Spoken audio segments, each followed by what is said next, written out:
Comment amener les populations à comprendre que la patrie est au-dessus de toute autre aspiration? C'est un exercice éprouvant.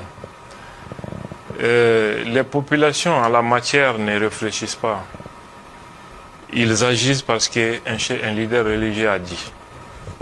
La voix de ce leader religieux porte plus auprès des fidèles que celle du président de la République ou même la Constitution de la République. Vous allez trouver même les serviteurs de l'État qui croient plus en un leader religieux qu'au président de la République. Qu'est-ce qui explique cela? C'est l'endoctrinement.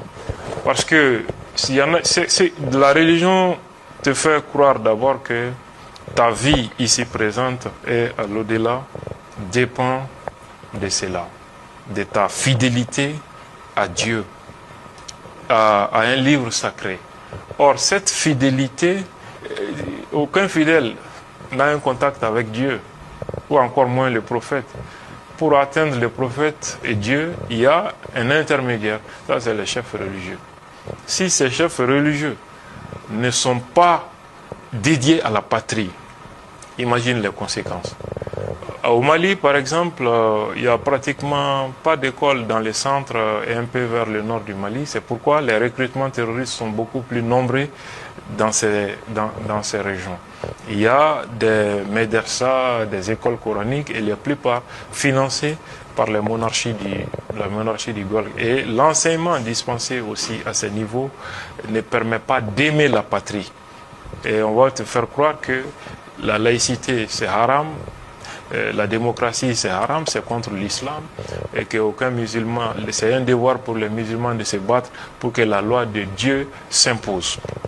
Donc, un croyant qui grandit avec une telle idée, où on fait croire que les lois de ton pays est contre ta religion, les autorités de ton pays sont des mécréants parce que le jugement ne se fait pas sur la base du Coran, imagine les conséquences.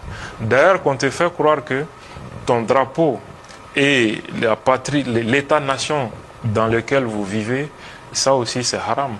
Parce qu'ils disent que la terre appartient à Dieu et que ce sont les hommes, les mécréants, surtout les occidentaux, qui ont créé ces frontières pour diviser la Oumma islamique. C'est-à-dire la Oumma, c'est la communauté islamique du monde entier. Et que le devoir de tout musulman est de se battre pour que la loi de Dieu s'applique sur toute l'étendue de la planète Terre. C'est ça qui explique la dimension, la transnationalité du terrorisme. C'est pourquoi vous trouverez des Maliens au Burkina pour prétendre faire le djihad, les Pakistanais, les Saoudiens, les Irakiens. Tu vas voir toutes sortes de nationalités parce qu'il ne sait, toute personne qui est imprégnée de cette idéologie ne se reconnaît pas dans un État-nation. Ils ne se reconnaissent pas burkinabés, maliens ou même quoi que ce soit. On leur a fait croire que ces États-nations sont l'œuvre de l'Occident mécréant et ses alliés qui sont les chefs d'État de nos pays.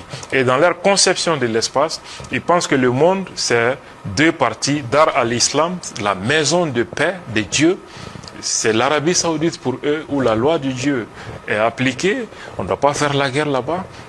On ne doit pas faire des injures, pas de violence là-bas. Là, c'est la paix. Le reste du monde, c'est Dar al-Harb, la maison de la guerre, où la loi de Dieu n'est pas appliquée, que c'est le devoir des musulmans de faire les djihad, la violence, là-bas, pour obliger les gens à se soumettre à la loi de Dieu. Et dans cette guerre, pour imposer la loi de Dieu, tout est permis. Détruire les biens des personnes qui vivent dans les Dar al-Harb, mentir pour les diviser, tuer et même violer, tout est autorisé. Je dis tout est autorisé. Quelqu'un qui est ainsi préparé idéologiquement, surtout Voltaire le disait, ceux qui peuvent vous faire croire en des absurdités pourront vous faire commettre des atrocités. Voilà comment ça t'arrive. Pourquoi il est très important dans la lutte contre l'été. Certains disent que le tout militaire ne suffit pas. Et pour lutter contre ça, il faut un contre-discours idéologique à travers les musulmans modérés, les musulmans tolérants et à travers également l'éducation. Parce que des gens qui sont capables de se faire exploser de se donner la mort même à leurs propres parents, parce qu'ils prétendent aller au paradis en le faisant, sans aucun remords, parce qu'ils pensent qu'après cette mort, ils auront 72 vierges qui les attendent dans le paradis. Quelqu'un qui est capable de croire à ça, ça veut dire que c'est des gens qui sont intellectuellement, mentalement vulnérables, parce qu'ils n'ont pas bénéficié d'une éducation suffisante. Et c'est pour cette raison, éduquer les enfants du pays, c'est lutter contre le terrorisme.